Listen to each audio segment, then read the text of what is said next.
We really should get a look at 3M quickly, because let's bring up a chart of 3M, because that didn't help the Dow. I don't know if this is clean at this point, this number of 258. If it is, it's versus expectations of 270. Also cutting adjusted 2018 view to $9.90 to $10, and the street is at $10.28. So they missed on this one. What is that? 258 versus 270. What is that? 70 is a 12-cent miss. That's 12. So, and then they're down at least 28 cents from there for 28 to 38 cents total.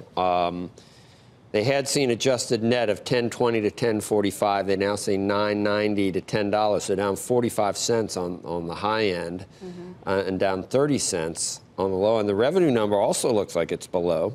If you use $8.2 billion in sales, 8.394 was what was expected.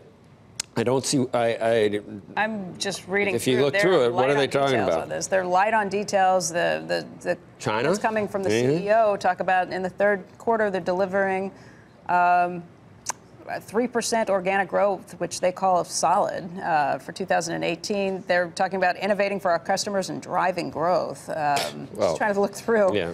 Organic local currency sales were up by 1.3%. I wonder if currency is a headwind here. Why are they cutting forecasts? They got to say they're cutting forecasts for a reason. They do. I'm looking through one thing to consider here is this is a pretty brand new CEO, right? And maybe this is a kitchen sink quarter where they, as you often have a transition. Where here's what they say. The update to the ranges reflects an estimated full-year earnings headwind of 5 cents a share from foreign currency versus the prior benefit of an expectation of 10 cents a share. I don't know how that sneaks up on you that quickly. Yeah, currency is something else, I would think. For a lot of these things, excluding the full-year impacts from the communication markets business divestiture gain.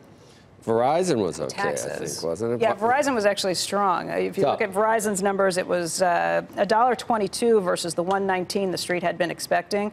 Revenue, $32.6 billion, and that's a little above the $32.5 that had been anticipated.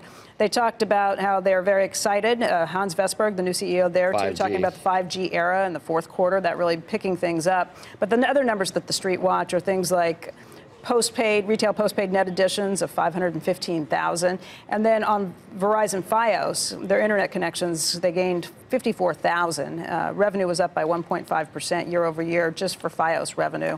And they're upgrading their capital spending guidance, too, for 2018. They now say it's expected to be in the range of $16.6 to $17 billion. I'm not sure how much that is above the prior forecast, but looking into that right now. All right, Dom Chu joins us now. What happened to 3M, Dom? I mean, 3M, they were talking about a little weakness in there in some of their categories, guys. Just kind of going through here. I'm looking specifically at the consumer side. That's where I kind of gravitated to first, only because we know so many of their products in terms of, Scotch tape and everything else. They talked about this idea that sales actually grew in their consumer unit within home improvement. It's not something we talk about often here. We've been seeing decline there.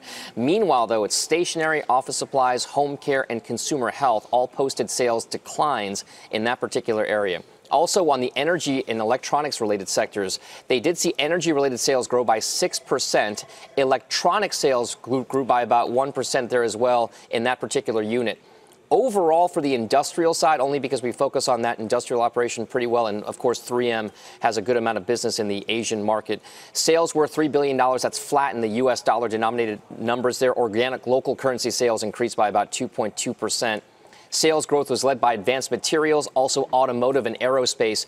Industrial adhesives and tapes and automotive aftermarket actually saw some sales declines. The 3M side of things, I would also point out, guys, it's about a 5% drop pre-market. I would point out, though, the caveat there is we only have about 15,000 shares traded so far on the 3M side of things.